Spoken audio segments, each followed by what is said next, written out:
Welcome everybody to Module 1 of the online web series Taking the First Steps, launched by the Be Heard Project Canada, a grassroots initiative to enable more racialized Canadians to seek office. So this web series is being hosted by Be Heard Project Canada. We're a group of racialized progressives with various political campaigns, experiences, and backgrounds coming together to bridge gaps of knowledge so that more Canadians can feel comfortable in seeking a political nomination. Our vision is that once the series is complete, that we'll have a collection of free videos and blog material that enables more racialized Canadians to consider seeking political office. Our guiding principle is that no person should be limited from accessing this material, regardless of race, income, location, or partisan ideology. And we like to acknowledge that there are other organizations out there that are approaching this issue from a similar lens, just in different capacities. And the goal is not to detract from their efforts in any way, but instead to complement their efforts for wider change for Canada. So the reason we launched this program is that racialized Canadians continue to be underrepresented at all levels of government. As we speak, visible minorities make up 25% of the population, but they only make up 15.7% of the candidates in the last federal election. And this doesn't include Indigenous communities. In 2019, 51 visible minority members of parliament were elected, making up 15% of the House of Commons. However, only 5 of those were Black, and additionally, there was only 62 Indigenous candidates in the 2019 election, but only 10 were elected, making up 2.9% of the House of Commons. Lastly, 39% of visible minority candidates were women in the 2019 election, but they only make up 12% of the elected seats currently held. From this map, you'll see kind of the dispersal from the 2015 to 2019 mandate, and you'll see that there's several parties that have representation from the visible minority community. However, they don't necessarily, this map doesn't represent communities that are primarily based on the visible minority demographic. And the point of why we're trying to show you this is that you don't need to necessarily be elected in ridings with significant populations that represent your background. You don't have to represent the population in terms of being from either Guyanese or West Asian or Chinese, etc. As long as you believe that your voice can lead a better change for your community. Matthew, do you want to add anything to that? Man, ain't that the truth? Because put the other way, we've had white folks representing racialized communities for for hundreds of years. So I appreciate you really drawing that out because it's an obvious barrier that people would see, and I think needs to be a great start to the conversation. So this program will be broken down into 8 modules. The first, which is what we're on right now, is why do you want to run? So it's looking at those initial thoughts of wanting to lead change.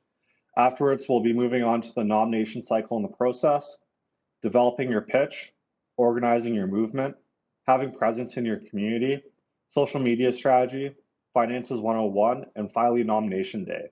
The intention of this program is to go from the initial thought to the final votes on nomination day to give you kind of the A to Z broad strokes of what to expect. So today we have guest speaker Matthew Green, Member of Parliament for Hamilton Centre. Thank you, Matthew, for joining us today. I'm super excited to be here. Shout out to Abdi and Nathaniel for creating this space, man. I can tell you that if I had this, I had something similar to this, but not exactly like this a while back. I can only imagine where the people who are tuning in are going to be 3 or 4 or 5 years from now. So the topics that we're going to be focusing on today are really 2 major ones. The initial decision, so what to consider when you want to decide you want to run for office, either municipally, provincially, or federally, as well as issues identification. So really identifying and mapping out what issues drive you as an individual and as a potential representative for your community. So we'll just get into it. So the initial decision. So there's several reasons that can bring you to this avenue of considering elected office. Whether it's personal reasons, either adversity towards your family or friends, etc. Maybe you attended a community advocacy event for a particular demographic. whether it was the reports on the calls to justice for missing and murdered Indigenous women, or attending a rally in Toronto on Black Lives Matter. It can be really anything that drives that initial thought of I can be a voice for change, or this community needs a voice that's not being represented by it right now. You could be affected by discriminatory policies, or you see others being affected by discriminatory policies, such as stop and frisk municipally, or the Indian Act in itself being discriminatory towards Indigenous communities. Inequitable and unjust laws and systems, whether it's the Children's Aid Society and their systematic discrimination towards Indigenous children and families, or minimum sentencing policies that are unfairly targeted towards people of color. Maybe it's a differing vision for local, regional, or national issues. Maybe you have a different point of view of how we can approach rebuilding this country or continue to move this country forward.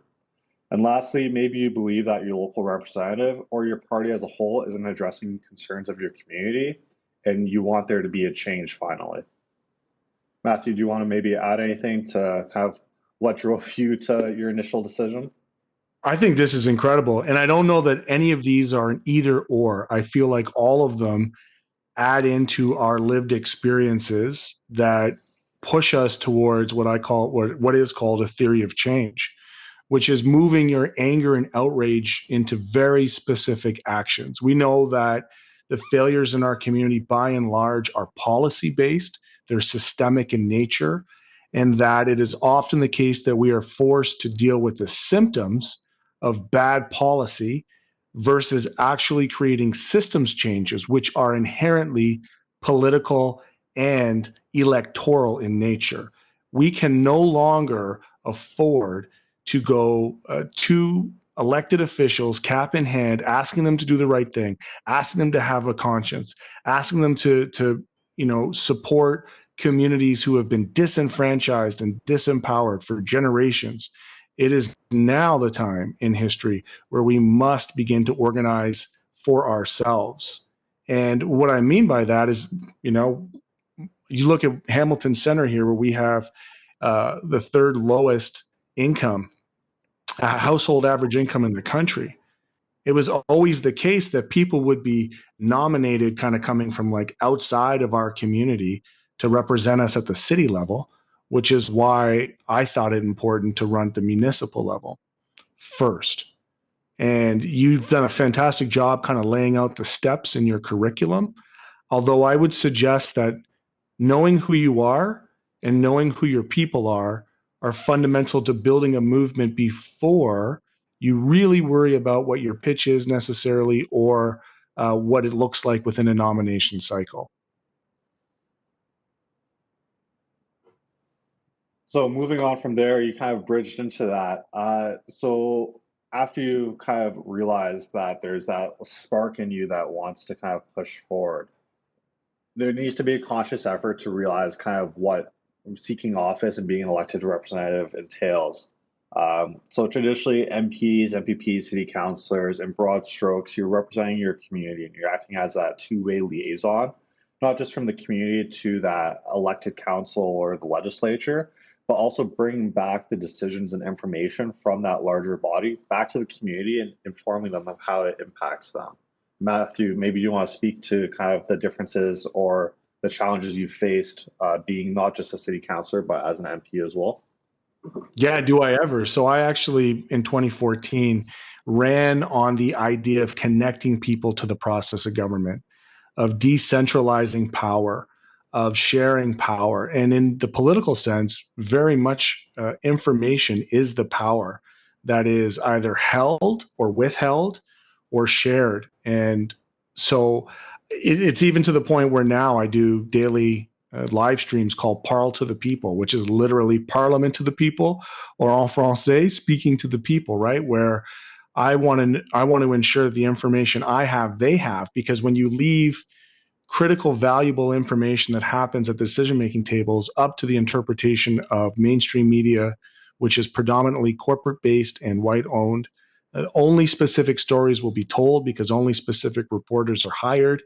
And so by going directly to people in this day and age, we have the duty and the responsibility to connect people to the process. I'll give a kind of overview that at the city level, every aspect of your life is determined at the city level, from the moment you wake up and flip up your light switch, so hydro, to when you flush your toilet or brush your teeth, water, to when you put out your garbage. All of those features are decisions that are made at local city and municipal centers. Provincially, obviously, the big issues there are healthcare and education, but certainly there's an overreaching mandate in terms of how municipalities and cities are run, because cities are a creature of the province under the divisional levels of government, orders of government, I think is a better way to call it, so it's not hierarchical. And then, of course, federally is a much higher viewpoint of the country. It deals with things that day-to-day Canadians might not feel affecting their lives. For instance, if City Hall were to shut down tonight, you would know it today. Like, you would know it immediately. If the province were to shut down, maybe it would take you a week to really feel the impact. Federally, if the federal government were to shut down, as it has in this kind of COVID scenario, although dealing with the critical crisis, it takes a little bit of a longer time for people to really feel that impact. So each order of government has different responsibilities. They're all interconnected with society, but they're dealing with it from different, I would say, like levels and perspectives, both by funding and by policy. Thanks for sharing that. I guess what I just want to also add is that beyond being elected representative, there are other avenues for bringing about change, whether it's through grassroots initiatives, petitions, politicking within a certain party to lead a certain policy to be the priority or platform for that party. There are avenues within kind of all streams. And it doesn't necessarily have to be default seek elected office first. There are several avenues that people can take towards the end goal of elected office for that ultimate change of first shifting the views of a party and then kind of running under that banner. Absolutely. Sorry, go ahead. Really quickly, Matthew, you could probably speak to this, the importance of kind of getting involved at the community level with some organizations and kind of building those connections early on, doing that necessary work to kind of formulate what is going to be needed. I mean, you wouldn't have known what your community needs unless you're kind of built into it and connected to it. And that's where I think community organizations are kind of really important. So as an early step, I think encouraging people to start making those connections with their community groups and organizations is key.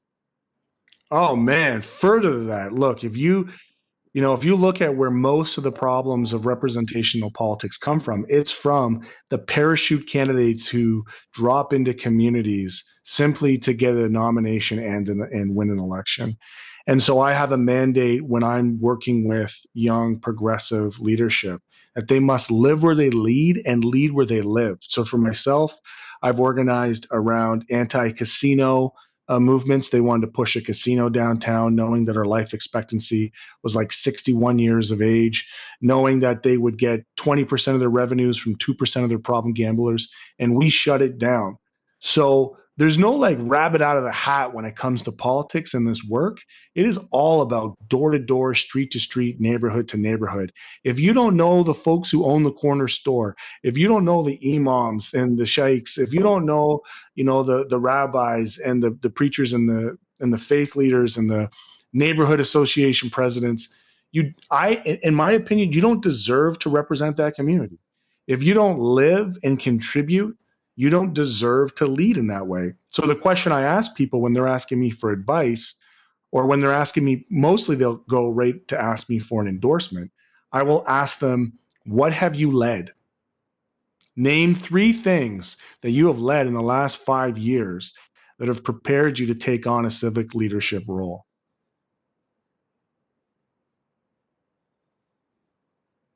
I can go on about that one, bro.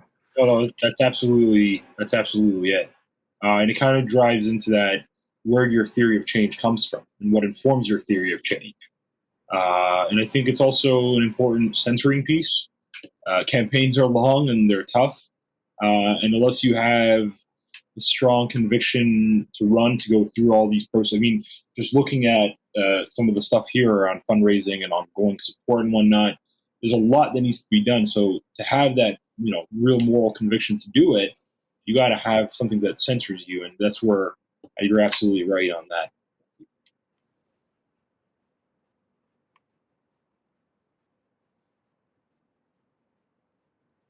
So we just want to bring this to kind of the forefront, that amongst surveyed political candidates in 2015 and 2019, candidates of color are most likely to cite fundraising support as the most critical missing resource.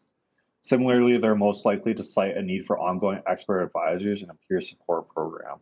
So it's really important to kind of think about, as you're moving forward, of how you want to dictate kind of your representation, your fundraising policy.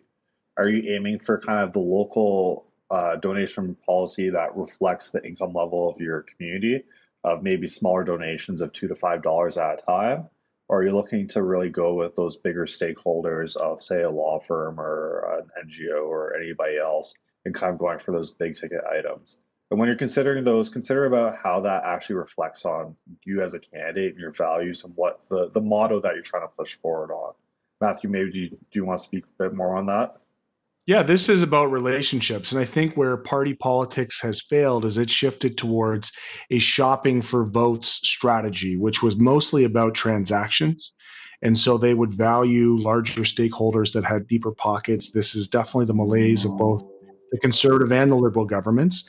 Clearly, as New Democrats, we don't have those deep pockets to necessarily worry about. We previously relied on labor, but as soon as they changed the fundraising legislation to exclude unions, it really put a deep impact on the way that we were able to fundraise. But I think it goes back to the earlier point, or I guess what is emerging as a theme, is that if you are organically building power in your community, then you will already have built in people who share the investment that you are taking in the process, and will so the way that I put it to my people is that if you have time and no money, we'll always take the time. If you don't have time and some money, we'll definitely take that too. And if there's people from outside of our area who want to contribute because they believe in the cause, then we will happily accept those donations. And, in both cases, both municipally, we raised, our max donations at the time, was probably like $35,000 in terms of our total ability to spend. And we raised that probably 8 months out prior to the election, because we didn't just start when the election started. So we knew going in that we were going to have to compete. I was going to run against an incumbent. And in order to do that, you need to be well financed. So if you're out there and you can't think of, the first thing that I ask people to do is write a list of 100 people who would volunteer on their campaign. 100 people. That's the first and hardest thing for people that are seeking office to do, because they can get to 10, 20, like literally your immediate friends and family and neighbors. But once you go outside of that, it becomes more difficult. And the second thing I ask them to do is write a list of 100 people who they think would donate anything to their campaign. Sometimes there's a crossover, sometimes there isn't. Ideally, they're separate lists, so that what people start with is an understanding that, yes, campaigns cost money. But the more volunteers you have, the less money, cash that you need up front. So my advice to people is to have the buy-in. I'm going to be launching a campaign shortly here that's going to be smaller monthly donations, $5, $10 packs to keep people engaged. I would rather have 1,000, donors donate $10 than the other way around, right? So that's the game, man, is really getting the buy-in. But the buy-in isn't always money. The most critically important buy-in you can get is to have ongoing volunteers who will go door to door, street to street, neighborhood to neighborhood. Nothing will replace boots on the ground. You can't buy an election against a campaign that has boots on the ground. Awesome. So just to kind of add on to that, so as you alluded to, there's kind of several aspects of resources that you need to consider. So one of the best resources is connecting with candidates of similar and different ideologies, right? So you don't need to, if you want to run for the Liberals, talking to liberals, you can talk to NDP, Bloc, Green, etc. And conversely, there's even conservative candidates that are very center right that you can kind of connect with and get their expertise, because everybody at the end of the day really has a vision for a better Canada. They just have a different approach to getting there and a different mindset of what that looks like. Seeking expert And if I could add, and who that's for. Seeking expert advice. So connecting with current and past MPs, campaign managers, advocacy groups. If you don't know who these people are, reach out to the riding association for your community, or look through historical election results and kind of reach out to people. It doesn't need to be the person that got second place, right? Talk to the people that got fourth, fifth, sixth place on a city council election or provincial election, etc. Seek out support organization opportunities, so workshops with groups like Lead Now, Women in Toronto, etc. Really take advantage of all the opportunities that are presented to you, regardless or not if you agree with the ideology of the people that are leading it. Everything kind of helps build you as a candidate and helps you better represent your community. Start building your endorsements. So Matthew, as you were talking about, kind of connecting with your neighbors, friends, drawing out those lists of kind of who can you initially lean on, and then having those honest conversations about kind of your candidacy, but also their concerns and their beliefs and what's been going on. Because what you see in your daily life may not represent what they've been going through or what they've seen. I know in London West, for example, my neighborhood is one of the most affluent, and I drive 5 minutes down the street. And it's like London does not prioritize development in those areas because there's this mentality of not my backyard, right? And so really the impact of transit in my community versus downtown or northwestern London, et cetera, it's all different impacts, and everybody has a different approach to the issue. Again, going back to the formal training opportunities, there's workshops, there's candidate weekends hosted by parties, there's online courses like this one and others. Really just take advantage of everything. And lastly, there's several how-to guides across the internet, whether it's Politico, media, party websites through the Liberals, NDP, Green, etc., or even Elections Canada, just the basic fundamentals of fundraising policies, documents required, etc. Matthew, do you want to add anything to that? Shout out to you guys for this curriculum, because it is so spot on. Just in terms of the lexical order, what I did was I'm a student of the game. You know what I mean? I used to play sports. I was a football guy. I watched film. I knew who my competition was. I knew what our playbook was. Sorry for the bro dude analogy, but it is what it is. I dug into the how-tos. I read all the books that I can get my hands on. I referenced Shopping for Votes. That was actually a book by Susan Delacourt. There are so many Victory Lab, so many books that came out of the Obama era of organizing. But now, of course, aside from the books, there's just a lot of really solid online resources. If you're thinking about running for the next election, the best time to start was like 4 years ago. Think about really what your run up is.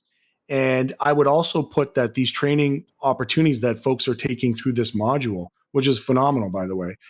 It reminds me of the work that I did under Alejandra Bravo, who's now with the Broadbent Institute, who's like my big sister, who, I went and I had to take buses and trains into Toronto to get the training that you folks are being able to deliver online right now every single weekend for like a year and a half before the election.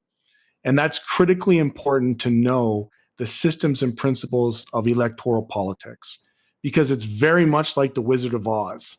You get there, you think there's these big machines, and you pull back the veil, and what you realize, it's just a little man with a big microphone, and you can beat them. And the last point I'll make around endorsements is there was an old style of politic that would heavily rely on gatekeepers in communities. Our cultural communities, our ethnic communities are the worst for this, man. So, we can no longer allow one or two people in our community to broker votes for very small piecemeal concessions from government. What I do with endorsements is I go out and try to find community validators, everyday people who share our value and have a narrative that builds on the policy work and the kind of theory of change that I'm looking for. So I'm more interested in the person who is, I'll put this, who's, cleaning up after an event, and then sometimes the person who's actually hosting it. So to get into the formal introduction, so with us is Matthew. So Matthew's the federal member of parliament for Hamilton Centre. He's part of the federal NDP caucus, served as Ward 3 city councillor for Hamilton from 2014 to 2018. And he went from the municipal level to federal office in 2019. Thanks for joining us and providing us with this commentary, Matthew. This is amazing, man. This is great. So we have some questions for you, and so we're gonna split it up here. So I'll take the first three, and Abdi will take the last two. So the first one is before public life in 2014. What did your career and upbringing look like? Well, I'm Hamilton born and bred, born and raised here in Hamilton. My old man was an iron worker turned teacher. My mother worked for the federal government in Communications Canada right here in Hamilton. So I kind of came up in a bit of a union family. I can remember at like 13, 14, my mom getting an equalization payment because she wasn't getting paid the same as her male counterparts. I can remember at 16 doing the Days of Action right here in Hamilton, fighting against Mike Harris and the deep austerity cuts provincially. And so when you see what 100,000 people look like when they take the streets, you're kind of impacted on what power looks like. Obviously, growing up racialized, you never really see yourself reflected in government, save for my early introduction to Lincoln Alexander. We certainly don't have the same politics per se, but to see a man who looked like my family, who had the power and dignity and authority that this man had, was a transformational thing for me. I knew at a very early age that I wanted to be like that. And so that was profound. I, at 19, left the city, never thought I'd come home. Hamilton was a tough town in the 90s. And when I came back, I realized that there was an opportunity here. I started a small business doing fitness and wellness, had programs here in Hamilton, and did about 10 years in the Six Nations and Mississaugas of the New Credit Territories, which are about 45 minutes from Hamilton here. And I really, as I was looking at our community from a personal development standpoint, I went into community development. I was identifying problems in our neighborhood that had been left unaddressed for 20 years. You referenced London. Well, Hamilton Centre, I can share with you, has some deep structural inequalities. And I just got tired of asking. I organized around the casino. We were told that there's no way, it's a done deal. It's a $200 million project. We had all the influential families of the city putting in, the big unions. We were up against the Hard Rock Casino, and we won. And in that winning, we recognized the tremendous influence that people have on decision-making. So you referenced this earlier, Nathaniel, that it's not just about being elected. It most certainly is not. In fact, very rarely do you find actual leadership in government. What you find is a thermometer. You find institutions that take the temperature of the community. What we have as an ability to be as organizers and grassroots folks is we have the ability to be the thermostat. We can set the temperature. And in setting the temperature, we can change policy. So that was my mandate back in 2014. I was elected as the first person of color, the first person of African descent in our city's 170-year history. And what I recognized there, I don't know if you've jumped into the third question, but maybe I will just segue into that, is that at the city level, I felt like I was dealing with the symptoms and not the systems, that I was putting Band-Aids on gunshot wounds. And I wanted to go to the source of inequality, which is the House of Commons, to disrupt and to really address that systemic inequality. You guys got me fired up here, man. I'll hand it over to Abdi now to continue firing you up. Yeah, no, I mean, absolutely building on some of the, you talked about your theory of change and how it's informed by your everyday lived experiences, your everyday hopes and ambitions for not only yourself, but your community. It's not only reflected in not only how you're raised, but also the everyday experiences that you go on about in your community. So really, what do you think is the biggest deterrent for underrepresented demographics seeking office, broadly speaking. Not only touching on your own personal experiences, but things that you can perhaps expand to, you know, perhaps somebody who's living in Scarborough, perhaps somebody who's living in northern Etobicoke, or someone who's living in Thunder Bay, even perhaps. So, what are some of the most consistent deterrents that you're seeing? Institutional structural racism that carries over into all political parties, all spectrums of government, into municipal governments. If you can't see it, you can't be it. Mm-hmm. And so that becomes very difficult for people who are raised in communities that are not reflective of their background. Mm-hmm. There is an old way of politic that was very much about getting tapped on the shoulder and paying your dues to a party. I was told, when I wanted to run for city council, to wait my turn, to run for school board trustee, because the party, and there was this guy who was going to run who was the guy that they had chosen. So being willing to overcome and supersede the barriers that are both visible, very visible, and invisible are a challenge. And to be clear, from a partisan perspective, riding associations are a culture in and of themselves. The secret to the Wizard of Oz is that you can out-organize anybody. You can go and sell memberships in your community, build grassroots support, and win a nomination. It's actually startling how few people determine the 4 or 5 candidates that are on provincial and federal ballots. It's wild.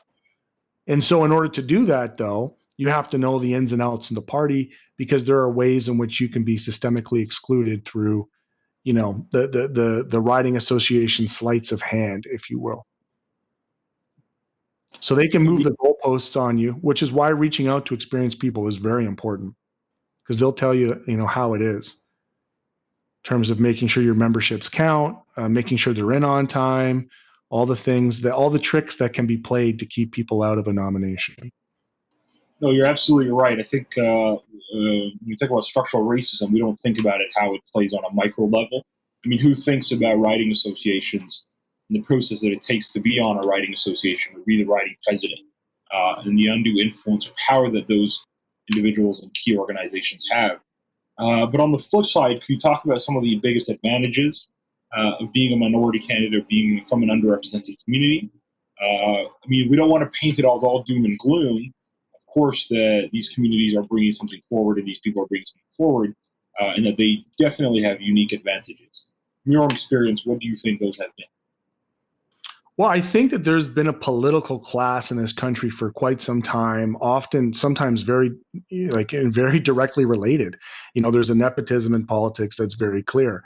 But I think for people who have been left out and disenfranchised, when they do take on civic leadership, they do it with an authenticity and a purpose that all people can feel.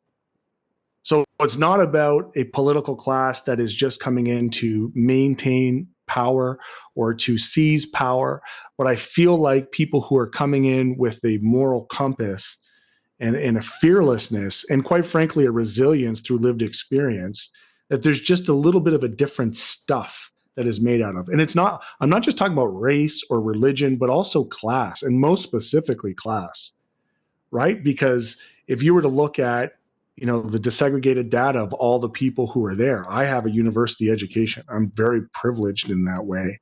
There are very few working class people left representing in government. And so I think that's a very clear thing. And I think that for people that come with that adversity, with that lived experience, there ought to be a very compelling authenticity in their leadership. And that's their competitive advantage, is being able to speak their truth. No, you're absolutely right, Matthew. Yeah, in terms of kind of showing those bona fides in your community, not being someone who's just kind of parachuted in. I think having some of that past experiences of being on the ground. One common thing that we see is people who are involved in ethnic organizations or religious organizations or community organizations of every type. That kind of builds you all those bona fides to show that you're not someone who's just dropping in for what is it? I'm not sure the exact term, but Parachute. We call them parachutes, man. I call Yeah. them rabbits in the hat, pulling the rabbit out of the hat. It's like, Exactly. I've never seen this person before. They couldn't even find their way to this debate tonight, and yet here they are up on stage. Welcome to Hamilton Center. I'm glad you can find your way here. No, and that's exactly it. I think you've definitely spoken about a lot of your scenarios and a lot of your experiences. But can you think about a time that perhaps that was the most, a moment in your life that you say showed the advantage of your lived experiences, of where you felt like you stood above all the other candidates, of doing all the necessary work, of building those community ties, as a counterposition to the person who's parachuted in? I mean, so I'll take that question in two ways. One is what was the work that I did leading into, and then what is the advantage I have now that I'm here? Is that how I'm hearing that correct? Or so leading up to this, when you're going into things, this is back to being the thermostat versus the thermometer. When you know the pulse and the heartbeat of your community, and you stop listening to the pundit class or the mainstream media class, like we have pundits in this city who are dinosaurs, fam. They're talking about a Hamilton that hasn't existed in 25 years. And they say it with such confidence and authority that some people might actually believe them politically. So they're afraid to take on the critical topics that the community is just dying to have addressed. But if you know the pulse of your community, and you've had those conversations, and you've been looped in online and in the streets, then you can go into any meeting fearless because you have community sovereignty. You can walk in and state with assurance that this is the direction that the community needs to go in. And that's not to say it represents all the community, right? Like, let's not be fooled about that. That sometimes the majority rules is not the right position to take in any given circumstance. But because you have political currency and relationship, people are willing to set aside something that they might not agree with you on for one particular issue and still support you as a candidate.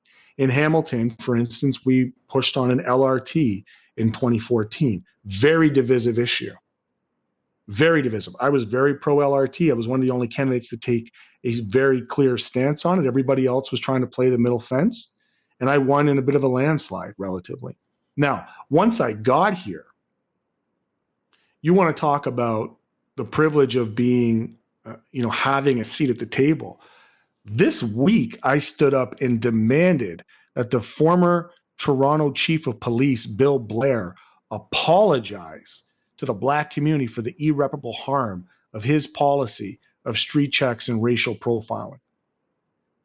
That is a profound thing to do in the House of Commons, to tackle and to take on systemic white supremacy, to tackle and to take on systemic anti-Black racism in policing. Does not happen on its own, will not happen on its own. And you can have racialized candidates in each party, but if their party doesn't have space for that conversation, the conversation is not had. And so that's where we're at right now when we talk about these historic times.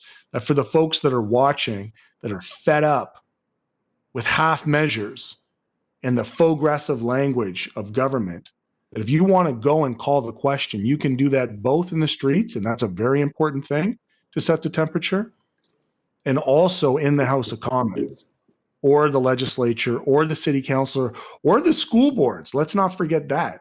Or the local union, the union locals of your community. At every single level, you have an opportunity to lead. Absolutely. That's okay. All right. My neighbor just turned on his lawnmower, but this is the world we're in, bro. It's all good. I've been Zooming and Skyping and WebExing. You're blessed that he just started now at 12:44 because we get it sometime at 7:30. But I mean, thank you for everything, Matthew. If you could just, for the last question here, what would you say, what final piece of advice would you have for those that may not think they have the political capital or experience necessary to make a difference? For those who are feeling a bit discouraged, for those who are feeling a bit unmotivated, what would you say to them? Yeah, at every step along the way, people have told me that I can't do it, I shouldn't do it, I'm not qualified to do it. And, check in on yourself in terms of what you want as an outcome and take the strategic planning, time, and patience to get to that outcome and that impact, which means, being intentional, being involved in delving into webinars like this, doing the work, to do it, and be honest with yourself, because if you haven't done the work, and that's also an important point, you're not entitled to this by any sense. If you haven't done the work, then I encourage you to motivate and encourage folks who have, and specifically in racialized communities, specifically in gendered, in gendered contexts, both in identity and expression, in religious contexts. I think that it's important that we know right off the bat, three dudes, here talking, presumably, that that it takes 8 times to encourage a woman to run for office, and it's likely 8 times 8 for racialized women to run for office, for Muslim women to run for office. You know what I mean? For folks that are for Indigenous women to run for office. So if you're a dude who's tuned into this, if you identify as a male, and you think you have what it takes, but you haven't quite done the work, I'm encouraging you right now. My advice is to find really strong female identified people in your community who are doing the work, and support them. No, absolutely. So thank you for that, Matthew. Moving into the second half of the presentation here. So just getting into the actual issues identification. So what we kind of have been talking about is kind of this concept of a center of gravity, of what's kind of like the issues that draw like your attention that you want to kind of push for change. And you can be focused on a single issue, whether it's that LRT issue that Matthew talked about, or affordable housing, or universal basic income, or universal pharmacare, or anything really in between, or individual rights or collective rights, standards of access, diversity of industry. It can really be anything and everything, right? So you can focus on the one particular issue, or you can be leading kind of a strategy of how you want to overhaul your community. Do you want to diversify, if you're in Alberta, outside of the oil industry, and focus on green tech, or fintech, or education, or anything in between, right? And it doesn't have to be specific to your community. You could believe that Canada's role in the world needs to be different, whether we're not doing enough or we're doing too much. Our current investment and support for Canadian Forces, especially with this new role that they're playing in long-term care facilities, that's almost unheard of before, or immigration policies of either upholding current policies of the new change to allow students to count their years here towards permanent residency, or overhauling kind of the refugee appeal process. It's really kind of anything and everything. So when you're thinking about those center of gravity, kind of think about what issues drive you. So we're trying to maybe think about how it relates to your personal situation of the LRT, for example. I'll bring it back to kind of London West.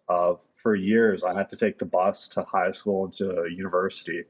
And it was like an hour each way going from West End of London up to Western. And the community, the city brought forward this idea of LRT. And then everybody was not in my backyard. And then we proposed BRT.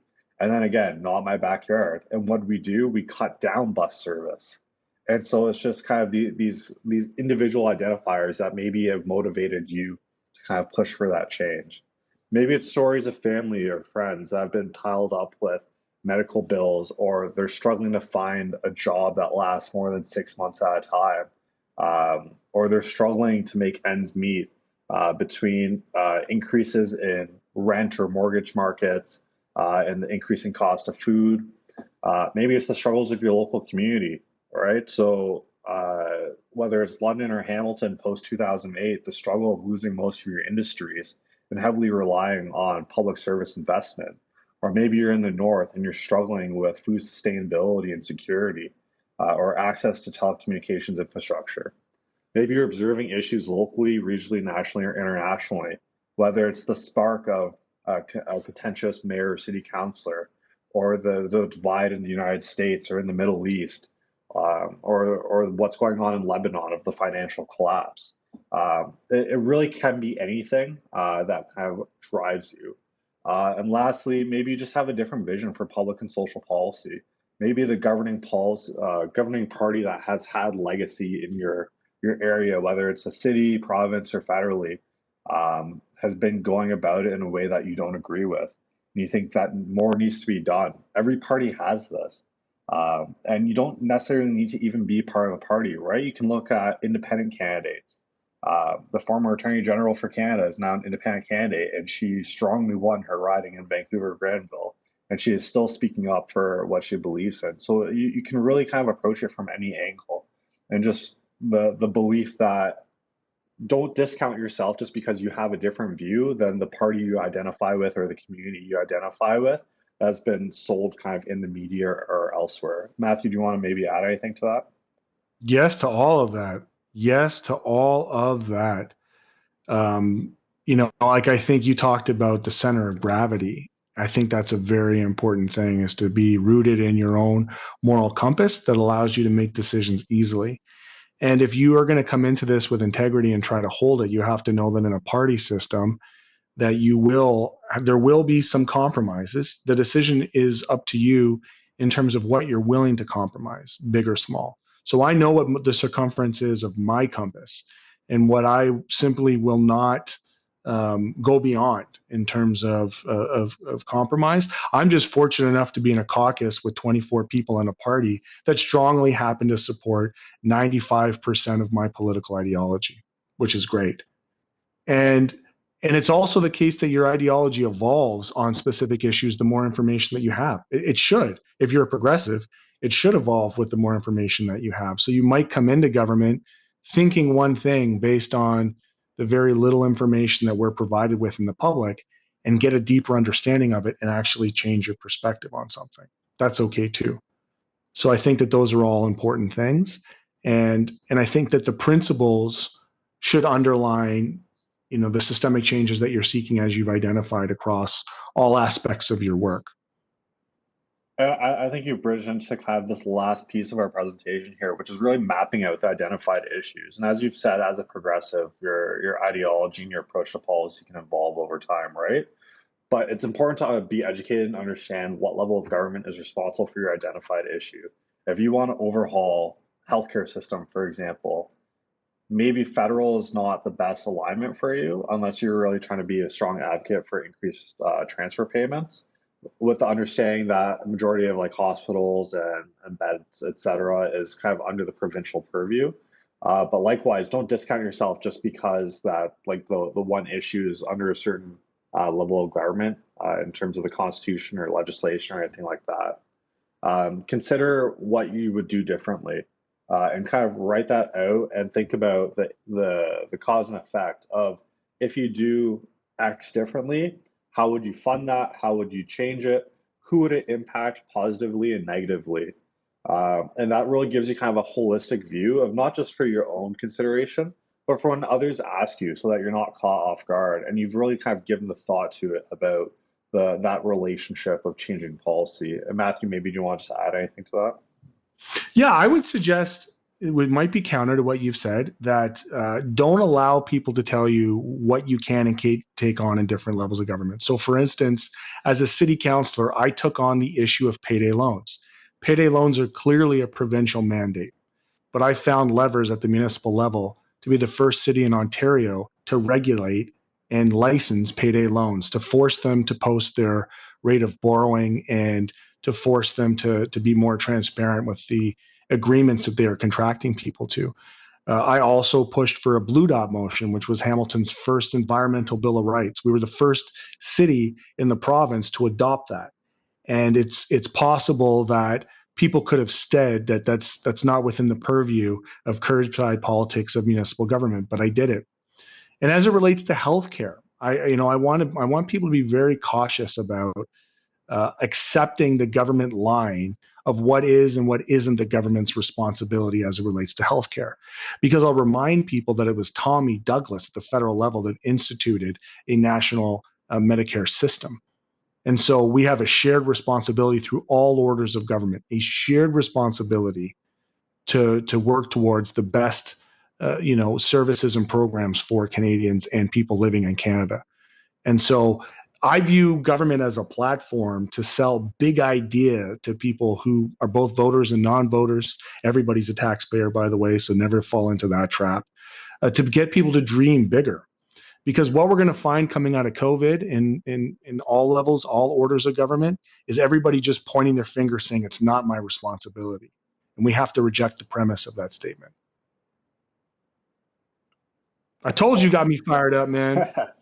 Well, thank you, Matthew, for joining us today and helping us launch this platform and this initiative. As we continue on over the next 8 modules, we'll definitely look to you as well as to others to kind of help continue to build this movement and hope for a different election cycle next go around, whether it's municipal, provincially, or federally, so that we can up the numbers not just only of candidates, but those that are elected, so that we do have increased representation. Do you have any kind of final remarks that you'd like to share? I just want to go ahead and thank both of you and whomever else has been working on this project for the incredible amount of time, care, and thought you put into this curriculum. It's great curriculum. This is coming from somebody who has grassroots organizing experience. I've literally taken like university courses on organizing, and you guys have put together a phenomenal barrier-free program. So thank you for that. And for the viewers who are out there, please do take a moment and acknowledge the exceptional work that's been presented to you today. Thank you, Matthew. Thank you, Matthew. Next module will be the nomination cycle and the process. Please follow us for future module releases as they come out.